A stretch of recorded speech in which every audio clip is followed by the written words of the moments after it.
King Charles III's equerry, LT Close. Johnny Thompson has become famous since the monarch acceded to the throne in September 2022. He is due to leave the army within 18 months, and with that, his role as equerry, a royal insider spilled.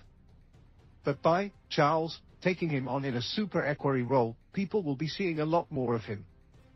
The king's pulling a decent trick by picking a social media sensation as his right-hand man, the source added.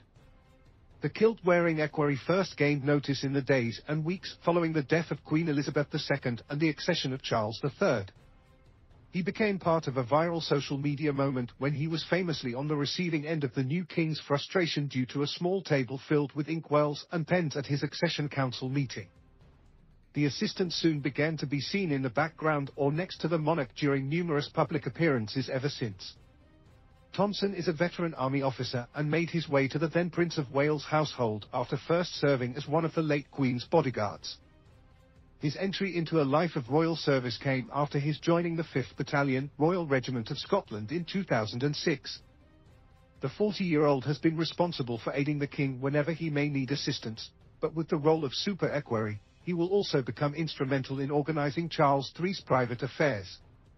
Thompson stole the show, along with Prince Louis, at King Charles III's coronation on May 6 at Westminster Abbey.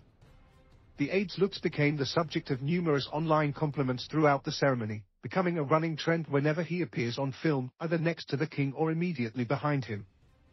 As the king's equerry, he was tasked with helping the monarch maneuver in the heavy state robes during the crowning.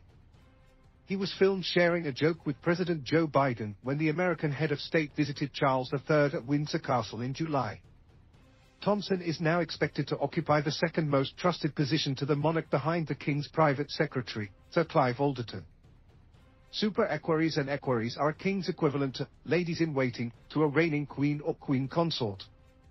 Their duties are not as formal as those of a private secretary, but just as prominent when it comes to having the monarch's ear in terms of advice or guidance. Although Thompson has been routinely complimented on his appearance and charisma, the officer has been married to his wife, Caroline, since 2010. The Sun reported on the insider revelations.